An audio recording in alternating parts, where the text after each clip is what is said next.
Daniel 6-ാം അധ്യായം 1 മുതലുള്ള വാക്യങ്ങൾ.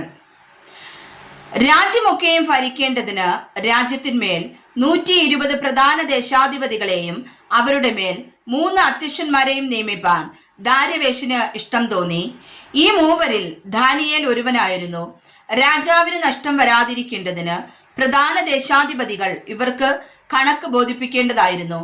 എന്നാൽ ദാനിയേൽ ഉത്കൃഷ്ട മാനസനായിരുന്നത് കൊണ്ട് അവൻ അധ്യക്ഷന്മാരിലും പ്രധാന ദേശാധിപന്മാരിലും വിശിഷ്ടനായി തിളങ്ങി. രാജാവ് അവനെ സർവ്വരാജ്യത്തിനും അധികാരിയാക്കുവാൻ വിചാരിച്ചു.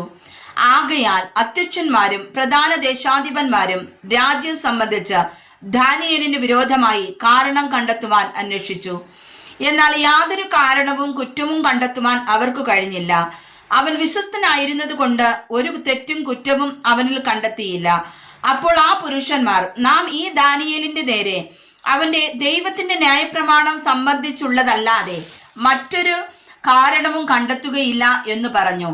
അങ്ങനെ അധ്യക്ഷന്മാരും പ്രധാന ദേശാധിപന്മാരും രാജാവിന്റെ അടുക്കൽ ബന്ധപ്പെട്ടു ചെന്ന് ഉണർത്തിച്ചതെന്തെന്നാൽ, ദാര്യാവേശ് രാജാവ് ദീർഘായുസ്സായിരിക്കട്ടെ.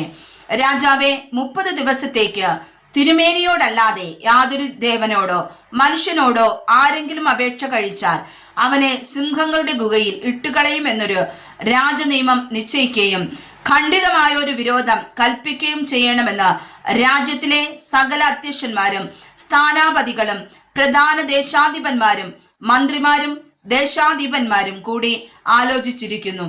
ആകയാൽ രാജാവെ, മേദ്യരുടെയും പാർസികളുടെയും നീക്കം വരാത്ത നിയമപ്രകാരം മാറ്റം വരാതവണ്ണം ആ വിരോധ കൽപ്പന ഉറപ്പിച്ച് രേഖ എഴുതിക്കണമേ. അങ്ങനെ ദാര്യാവേശ് രാജാവ് രേഖയും വിരോധ കൽപ്പനയും എഴുതിച്ചു. എന്നാൽ രേഖ എഴുതിയിരിക്കുന്നു എന്ന് ദാനിയേൽ അറിഞ്ഞപ്പോൾ അവൻ വീട്ടിൽ ചെന്നു. അവന്റെ മാളിക മുറിയുടെ കിളിവാതിൽ യെരൂശലേമിനു നേരെ തുറന്നിരുന്നു. താൻ മുമ്പേ ചെയ്തു വന്നതുപോലെ ദിവസം 3 പ്രാവശ്യം മുട്ടുകുത്തി തന്റെ ദൈവത്തിന്റെ സന്നിധിയിൽ പ്രാർത്ഥിച്ചു സ്തോത്രം ചെയ്തു. അപ്പോൾ ആ പുരുഷന്മാർ ബന്ധപ്പെട്ട് വന്നു. ദാനിയേൽ തന്റെ ദൈവത്തിന്റെ സന്നിധിയിൽ പ്രാർത്ഥിച്ചപേക്ഷിക്കുന്നത് കണ്ടു. ഉടനെ അവർ രാജസന്നിധിയിൽ ചെന്നു രാജാവിന്റെ വിരോധ കൽപ്പനയെക്കുറിച്ച് സംസാരിച്ചു. രാജാവെ, 30 ദിവസത്തേക്ക് തിരുമേനിയോടല്ലാതെ യാതൊരു ദേവനോടോ മനുഷ്യനോടോ അപേക്ഷ കഴിക്കുന്ന ഏതു മനുഷ്യനെയും സിംഹങ്ങളുടെ ഗുഹയിൽ ഇട്ടുകളയും എന്നിങ്ങനെ ഒരു കൽപ്പന എഴുതിച്ചിട്ടില്ലയോ എന്ന് ചോദിച്ചു. അതിന് രാജാവ്, മേദ്യരുടെയും പാർസികളുടെയും നീക്കം വരാത്ത നിയമപ്രകാരം ആ കാര്യം ഉറപ്പു തന്നെ എന്നുത്തരം പറഞ്ഞു. അതിന് അവർ രാജസന്നിധിയിൽ, രാജാവെ, യഹൂദ പ്രവാസികളിൽ ഒരുത്തനായ ദാനിയേൽ തിരുമേനിയെ ആകട്ടെ തിരുമനസ്സുകൊണ്ട് എഴുതിച്ച വിരോധ കൽപ്പനയാകട്ടെ കൂട്ടാക്കാതെ ദിവസം 3 പ്രാവശ്യം അപേക്ഷ കഴിച്ചു വരുന്നു എന്ന് ഉണർത്തിച്ചു. രാജാവ് ഈ വാക്ക് കേട്ടപ്പോൾ അത്യന്തം വ്യസനിച്ചു. ദാനിയേലിനെ രക്ഷിപ്പാൻ മനസ്സുവെച്ച് അവനെ രക്ഷിപ്പാൻ സൂര്യൻ അസ്തമിക്കുവോളം പ്രയത്നം ചെയ്തു. എന്നാൽ ആ പുരുഷന്മാർ രാജാവിന്റെ അടുക്കൽ ബന്ധപ്പെട്ടു ചെന്ന്, രാജാവെ, രാജാവ് ഉറപ്പിക്കുന്ന ഒരു വിരോധ കൽപ്പനയോ നിയമമോ മാറ്റിക്കൂടാ എന്നിങ്ങനെയാകുന്നു മേദ്യരുടെയും പാർസികളുടെയും നിയമമെന്ന് ബോധ്യമായിരിക്കണമെന്ന് രാജാവോട് ഉണർത്തിച്ചു. അങ്ങനെ രാജാവിന്റെ കൽപ്പനയാൽ അവർ ദാനിയേലിനെ കൊണ്ടുവന്ന സിംഹങ്ങളുടെ ഗുഹയിൽ ഇട്ടുകളഞ്ഞു. രാജാവ് ദാനിയേലിനോട് സംസാരിച്ചു. നീ ഇടവിടാതെ സേവിച്ചു വരുന്ന നിന്റെ ദൈവം നിന്നെ രക്ഷിക്കേ എന്ന് കൽപ്പിച്ചു. അവർ ഒരു കല്ല് കൊണ്ടുവന്ന ഗുഹയുടെ വാതിൽക്കൽ വെച്ചു. ദാനിയേലിനെ കുറിച്ചുള്ള നിർണയത്തിന് മാറ്റം വരാതിരിക്കേണ്ടതിന് രാജാവ് തന്റെ മോതിരം കൊണ്ടും മഹത്തുക്കളുടെ മോതിരം കൊണ്ടും അതിന് മുദ്രയിട്ടു. പിന്നെ രാജാവ് രാജധാനിയിൽ ചെന്ന് ഉപവസിച്ച് രാത്രി കഴിച്ചു. അവന്റെ സന്നിധിയിൽ വെപ്പാട്ടികളെ കൊണ്ടുവന്നില്ല. ഉറക്കം അവനെ വിട്ടുപോയി. രാജാവ് അതികാലത്ത് എഴുന്നേറ്റ് ബന്ധപ്പെട്ട് സിംഹഗുഹയുടെ അടുക്കെ ചെന്നു. ഗുഹയുടെ അരികെ എത്തിയപ്പോൾ അവൻ ദുഃഖശബ്ദത്തോടെ ദാനിയേലിനെ വിളിച്ചു.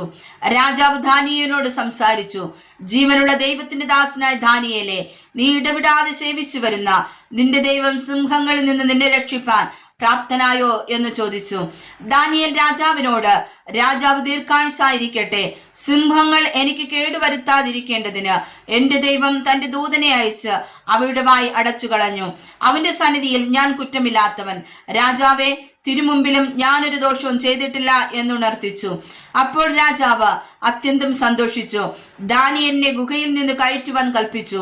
അവർ ദാനിയേലിനെ ഗുഹയിൽ നിന്ന് കയറ്റി അവൻ തന്റെ ദൈവത്തിൽ വിശ്വസിച്ചിരുന്നത് കൊണ്ട് അവന് യാതൊരു കേടും പറ്റിയതായി കണ്ടില്ല. പിന്നെ രാജാവിന്റെ കൽപ്പനയാൽ അവർ ദാനിയേലിനെ കുറ്റം ചുമത്തിയവരെ കൊണ്ടുവന്നു. അവരെയും മക്കളെയും ഭാര്യമാരെയും സിംഹങ്ങളുടെ ഗുഹയിൽ ഇട്ടുകളഞ്ഞു.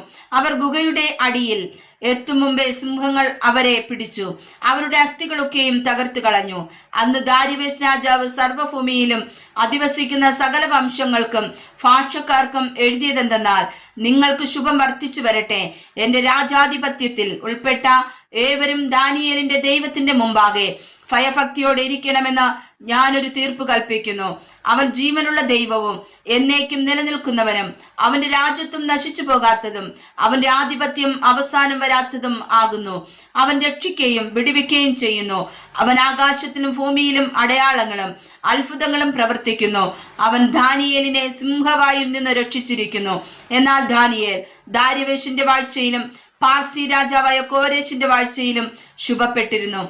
വായിച്ചതായ വചനങ്ങളാൽ കർത്താവ് നമ്മേവരെയും സമർത്ഥമായി അനുഗ്രഹിക്കുമാറാകട്ടെ. ആമേൻ.